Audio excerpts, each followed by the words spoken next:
What's up, FD family and friends and community? This is Devo coming at ya from Durango, Colorado. And today I'm just going to talk about like a really basic intro to mountain biking for people who are new to mountain biking. So I'm not going to go into depth into too much, but yeah, so let's get started. So mountain biking is a form of riding bikes on dirt. And dirt is super sweet because for one, there's no cars generally on dirt. And two, it's kind of like this fun little obstacle course. And so there are certain bikes for mountain biking. People have lots of opinions about it, but generally a mountain bike has wider tires and then they have knobs on the tires. Other than that, that's kind of all you really need to ride on dirt. The bike industry is going to tell you that you need really special equipment and all this special stuff, but really you just need a tire with some knobs that's a little wider. And then that's kind of it. It doesn't really matter whether you have suspension in the front, no suspension at all, or suspension in the front, suspension in the back. None of that really matters. In fact, if you are new to mountain biking, I highly recommend you go to your local recyclery and ask them to build up a bike for you. It's the cheapest and it's the most efficient way to get involved in mountain biking. And then from there, there's lots of different options out there, but don't get too bogged down with the importance of the equipment. You can have a really good time really on any bike at all. So yeah, so that's my pitch on that. So the bike, yes, so the bike, the most important thing for your bike is that it fits you. Beyond that, everything else is just kind of perks, right? But the most important thing is that it fits you. If a bike fits you, then you'll feel comfortable on it and you'll have a good time. And so I'm not really going to go over bike fit today. That's a whole thing in and of itself. But basically you shouldn't be in pain when you ride your bike. And then you should somewhat feel like you have control over your bike. If while you are descending and you're standing up out of your saddle and you feel like the wheel is too far like underneath you, then you're going to feel like you're going to go over the handlebars. And if the wheel's way out here, you won't have control over your bike. So in general, when we're descending, kind of our chin should be right over what's called the stem of the bike. And that's why you're standing while descending. And then when you're pedaling, the most important thing is that you're basically just not in pain while you pedal, beyond like muscular and cardiovascular. But if you are getting knee pain or your hands are getting numb or you're getting neck pain, that's usually a sign that your bike doesn't fit you. And there's lots of sizing guides online you can check out. And of course, obviously, if you go to your recyclery or a local bike shop, they'd help you out as well. Along those lines, with bikes, I'm putting my glasses on because I can't really see unless I put them on. With bikes, if you do find yourself with a new mountain bike from the mountain bike shop, just be aware, new bikes these days are coming generally with what's called 200. I'm not going to go into too much, but they're really, really wide handlebars. They're actually coming from the bike industry. Their assumption is that you're going to cut the handlebars to your shoulder width. So just be aware, if you've bought a used bike of which somebody never cut their handlebars, or you're getting a bike new from a shop, you want to cut those handlebars to what will fit your shoulder width. And everybody has a different, a little bit opinion on this. I like my handlebars. The wider your handlebars are, the more you actually have control over your bike. But if they get too wide, then you lose strength, and also wide handlebars hit trees. But if they're too narrow, it's imagine if you're like doing a push-up and you had narrow hands, like you're gonna fall over, right? So you have way less control over your bike the more narrow it is, and the wider you have more control, but then it gets too wide. And so you generally want it to be a little wider than your shoulder width for sure, and then from there it just kind of depends on your riding style. But just be aware, handlebars are coming these days massive, like pretty much a 200 would be like for a 6'5" person with a very long wingspan. So just be aware of that. Also, bikes, if it is a new bike, they generally will come with the brake levers, will be kind of what's called rocked down a little bit. And so depending on your hand size and your fingers, you might have to adjust them so that they come up. Ideally, when you're descending and able to brake with a flat wrist. You're not rocking down to brake and you're not up like this to brake, but you have a flat wrist while you're descending. And you can see I'm braking with one finger. This is definitely more of an advanced braking, but just be aware that if you do have what's called disc brakes, you can definitely just use one finger. That's the best way to brake because you're holding on to the handlebar with more fingers. Each finger that comes off the handlebar, you're holding on to it with a lot less and you have less control. But something to shoot for. Don't worry about it too much at all. Go mountain biking, but just be aware of that. And so, yeah, so that's just kind of the quick skinny just to get you going. Mountain biking, I'm not going to go into too much more than that as to what's happening in what's called the operation control, or kind of where everyone, where you shift, and seat dropper and things like that. But just basics, you want to be able to reach your brakes, just kind of put your finger down, it's right in the nook, and that your handlebars aren't too wide. So once again, if you're new to mountain biking, you are going to want to use flat pedals. Flat pedals, and then shoes they're just a flat bottom.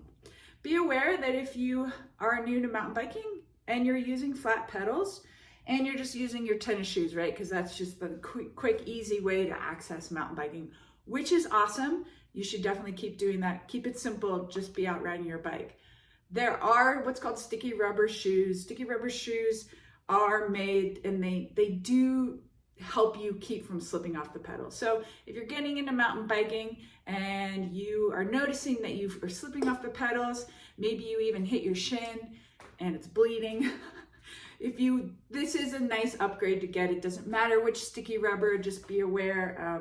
The mountain bike industry has a lot of different versions. You can also use approach shoes from the climbing world. So if you have approach shoes, those work great as well.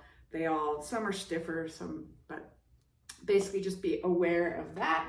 And then there are clip-in pedals, and then the bottom of the shoe, right, looks a little like that.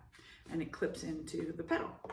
The perk to having clip-in shoes is that it is easier to go uphill with clips. But really, other than that, you really don't need to have clip shoes. I think there's a lot of pressure, at least in the United States, not in Canada, but to ride clipless, and by no means should you feel pressure to ride clipless at all. It helps you go uphill a little easier, but honestly, if you just get a good pedal stroke, it doesn't really matter that much at all. So stay on your flats. It's actually the best way to get better at mountain biking versus going clipless, but cool, whatever you want. I definitely would recommend, if you are going to go clipless and you're new to mountain biking, that you do not take your clips on a trail, but rather just ride around your hood, your neighborhood, just go down a street, go down a dirt road, and practice getting in and out. Also make sure most of the pedals, well, if they're Shimano, it depends on the type of pedal, but you can actually adjust them so you can make them easier or versus harder to get out. And so if you're new to clipless, new to mountain biking, make sure you move it all the way to the negative so that you can get out easily. Not all clipless pedals are adjustable. There are many that are not. So I would recommend getting the versions that are adjustable. And clips, the clips can get swapped around too. Helmet. So you definitely want to wear a helmet mountain biking. It's probably one of the most dangerous things. I mean, mountain biking, the nice thing is that in general, ideally, we're not going to get hit by a car, but an impact from a mountain bike crash hurts. And if you hit your head, that is where actually you could really hurt yourself long term. So wear a helmet, always wear a helmet. Helmets are cool these days. No reason not to wear a helmet. So there are two different styles of helmets. Generally, most helmets are coming what's called a MIPS on the inside. It's definitely better, will protect your brain much more, but there are helmets that don't have MIPS and they work well. If your choice is between wearing a helmet versus wearing a helmet without a MIPS, or they're called different things these days too. Just wear a helmet, that's what's really important. So a lot of the helmets these days come with visors, which are super cool and awesome, except when they go rock down like this. So when we're mountain biking, we're looking up ahead to kind of look and see what's happening, what's about to happen, and then we might look down about 6 feet in front of our tire ideally, and we're going back and forth, looking back and forth.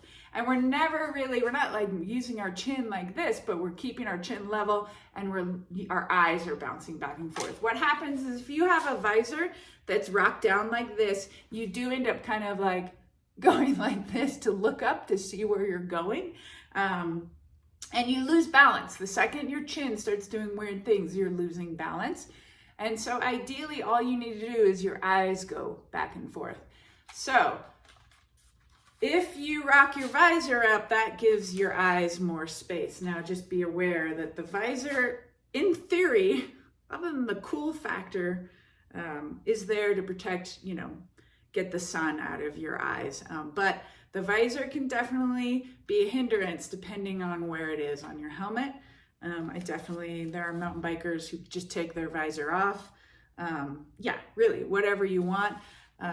These screws often will tighten and loosen so you can play around with your visor.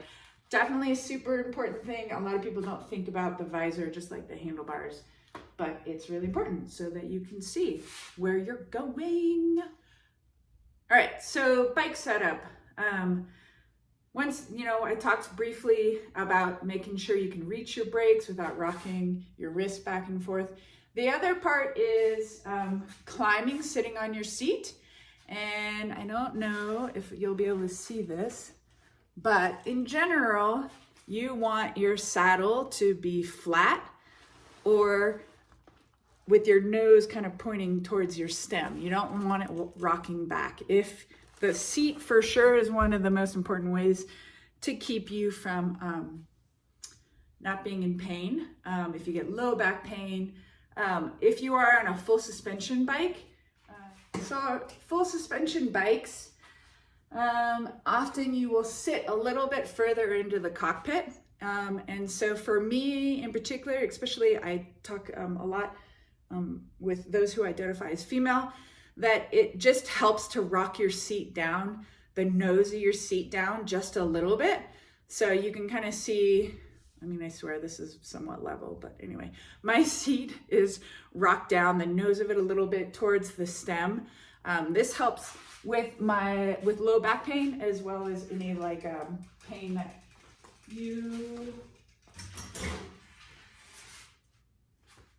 that you might get in any area of your body. Dipping your nose of your seat down helps a little bit. And obviously, working with seats and seat posts, depending on the seat post, can be really quite frustrating. And so a little tip is don't do it 5 minutes right before you ride. You're just gonna be like, bah, and it's like rocking in your hands and it goes up and down, blah, blah, blah. So the best thing to do is just sort of to take maybe a half an hour to do it, because it takes a little bit of time and you have to hold it. Sometimes it helps to have 2 people. And then, bring your tool with you, have it in your back pocket. You can adjust it while you ride. So, but seat position is really important for sure on your bike. If your seat has rails, and so this is called rails right here.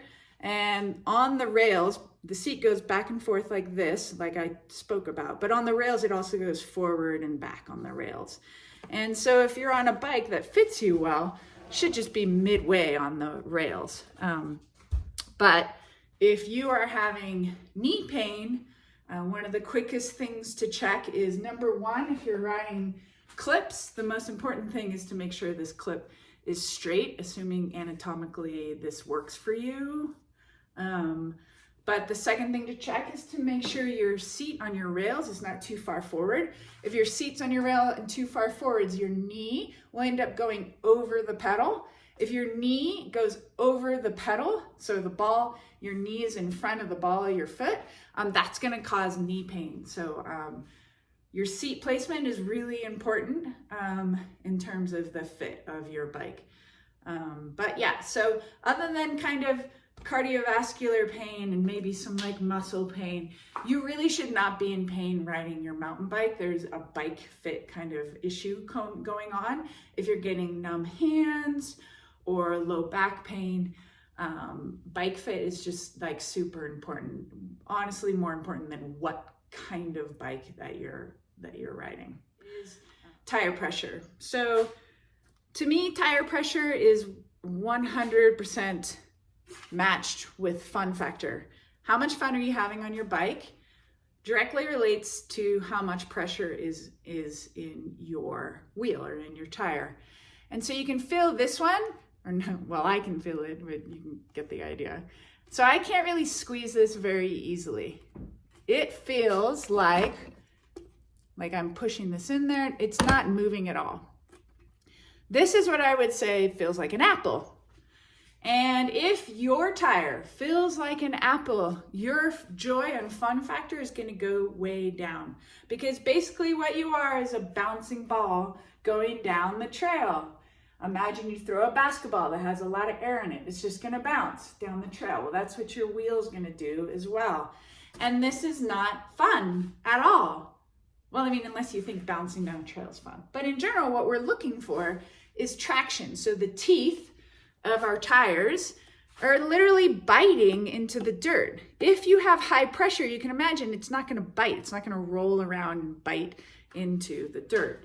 And so you want a tire that feels a little bit more like an orange.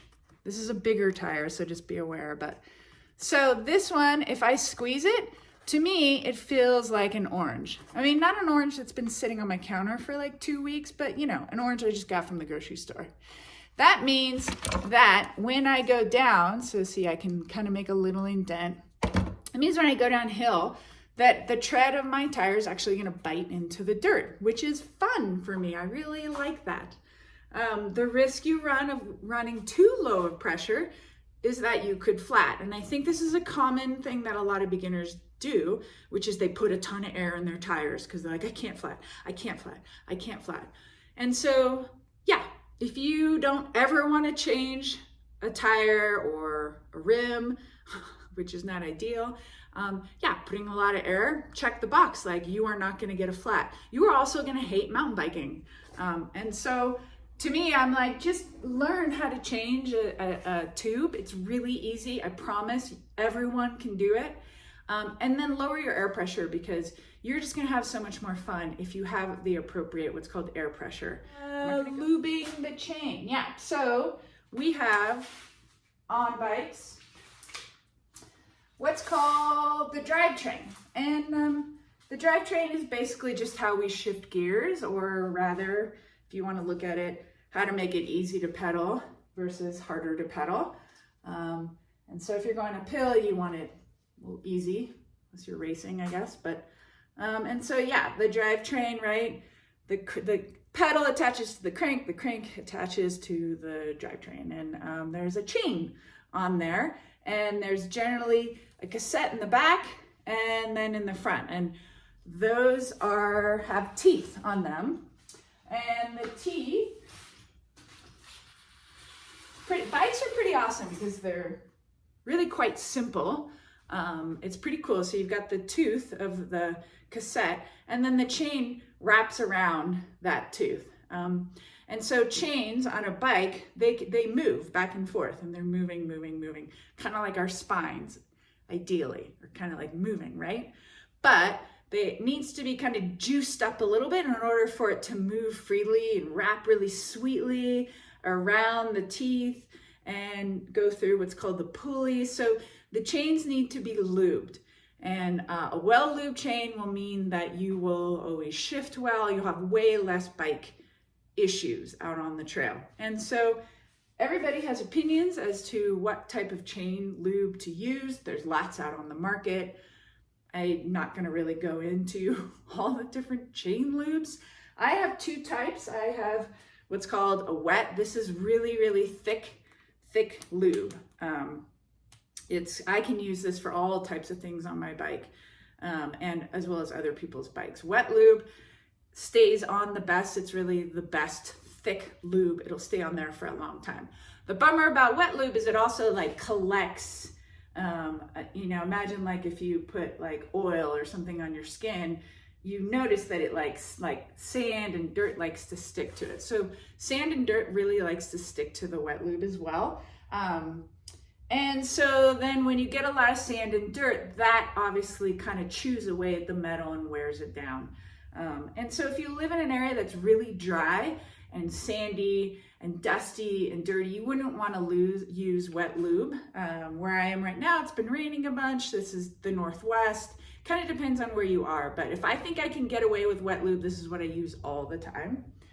There is thinner, it's much thinner, it's called dry, or there's different versions of this. I'm not like advocating for a certain brand, but just be aware that there are lubes that are thinner and therefore dirt won't get attached to your drivetrain or your chain, but you'll have to use this almost every time you ride. So just be aware that you take a rag, clean off your chain, and then reapply the lube, especially if you're using dry lube. But yeah, lubing your chain is super important, mostly to your overall budget. If you have a chain that you're not lubing a lot and it's getting all gucky and like stretched out, it'll end up kind of wearing it down at your teeth and your back derailleur and all these parts to your bike. And then when you go and you're like, oh, my bike's not shifting, or it's having issues, or it's skipping, or my chain's popping off. And if you go to a bike shop, if you haven't lubed your bike, chances are that bill will be much greater than had you have regularly lubed your bike. So, all right, so what do I carry? I'm gonna show you what I carry, and then I'm gonna break it down, really make it quite simple as to what you really need to carry as a beginner mountain biking. But everybody gets a kick out of what I carry. All right, gummy bears. Gummy bears. Titanium spoon, that's kind of random. Let's see. A knife, a locking knife. I just always have my knife on me. It works really well, especially for like zip ties or first aid things. A multi-tool. So multi-tool has different tools on it. I love it when I like coach people and they're like, I have a multi-tool, but I have no idea how to use it. Well, that's okay. Just carry it anyway. What a really cool thing that you could do is with your tool, there are lots of places on your bike that you can fit this tool. And so it's a cool practice to actually take your tool and try to find the size, like, oh, that's too wide, that fits each part of your bike. So like under your seat, your head tube. So see which parts fit and don't fit. Most bikes these days are gonna need what's called a star tool. So this is a star. It's very different from like the Phillips. But the star tool is what a lot of brake levers and parts nowadays are, that's the screw or the head that you need. So just be aware that if you carry a multi-tool, do you have all the sizes you need to tighten parts on your bike? And it's kind of just a fun activity to do, to just be like, oh, I'm going to take this multi-tool and I'm going to see all the places that it potentially could fit on the bike. So yeah, lighter. I'm a bike packer, so that's why I have weird things. Zip ties. Zip ties come in really handy for all types of things, of which I will not go into, but I definitely have zip ties. A way to put air into your bike, regardless of what kind of wheel or wheel size that you have. Make sure that you have a way to add air to it. Just be aware, most pumps have what's called a Presta side. I think this one's in a Schrader. And so make sure that your pump fits, and they often unscrew and they twist around. It kind of depends on the pump, but make sure you have the right head size that fits your tube. The bike industry likes to make things really complicated for everyone. But basically there's two types of nozzles. Most bikes nowadays are coming with this type of nozzle called the Presta, but there are some wider, fatter, straighter ones still out there. So, glasses because I can't see. Okay, tire levers. So tire levers are to be able to take your tire off to change your tube, or if you're tubeless, you might take it off to boot your tire. I'm not gonna go over that today, but tire levers, I'm gonna put this to the side because this is a good one to have. I have a small trauma first aid kit with me all the time, you know, gauze. One of the most common mountain bike injuries is a broken collarbone. And so you just want to have some way to be able to wrap up that arm. That's regardless of whether you've taken first aid or not. It's pretty intuitive that when you've injured or someone else has injured themselves, you want to like mobilize that part, whatever it is. And so if you have wrap, that kind of helps with that. I always have electrolytes with me, but it's hot where I live. Also, so it rains where I live, so I bring like these surgical gloves. They're just latex gloves. And if it is raining, what I'll do is actually put these on and then put my mountain bike gloves over it. And it's a nice way to stay dry and cool. Mountain bike gloves are not necessary whatsoever. They just help protect you if you crash, and they help your hands, but you don't have to have mountain bike gloves. That's a whole kit for bike packing. It doesn't really apply, nor does that. Wow. All right. What else is in here? Oh, okay. I bring a separate chain brake tool. Once again, this is a good example of you're like, well, I don't even know how to use it. You can YouTube it. You can, honestly, the very first time I used a bike tool, I didn't know how to use it either. But when you're out in the middle of nowhere and it's the only way to get home, you figure it out pretty quickly. So, yeah, a lot of multi-tools come with a chain brake. But if this was my only chain brake, this would be very, very difficult for me to break my chain because I need an extra tool to put in here. So just be aware, I just bring a separate one. It's way easier to use.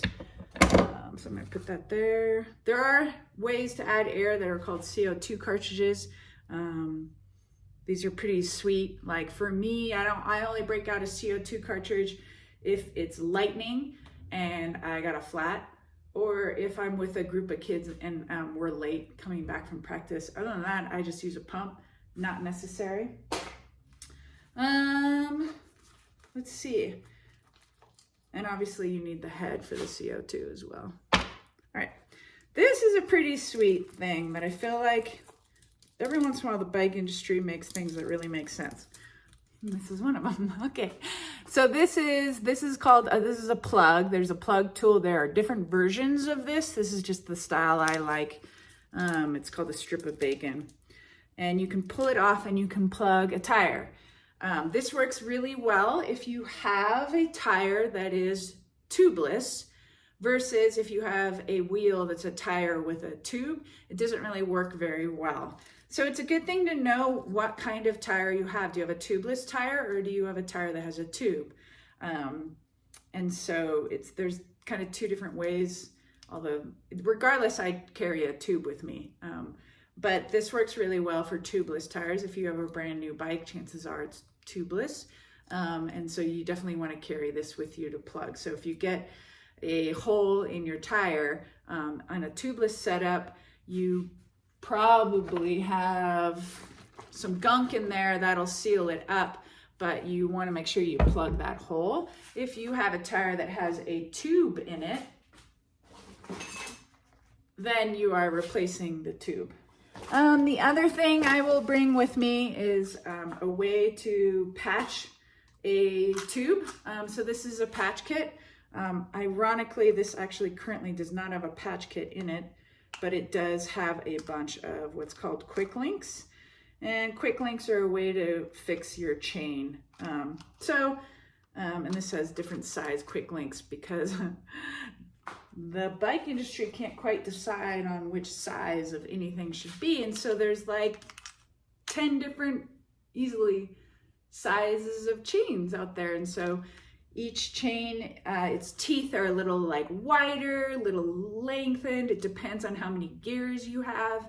And so quick link, I have lots of versions of quick links because I coach different people. And so I need that. But yeah, so if you are a beginner mountain biker and you break your chain, it doesn't happen that often, just so you all know. Like, sometimes it happens if your chain's really tight and you haven't looped it.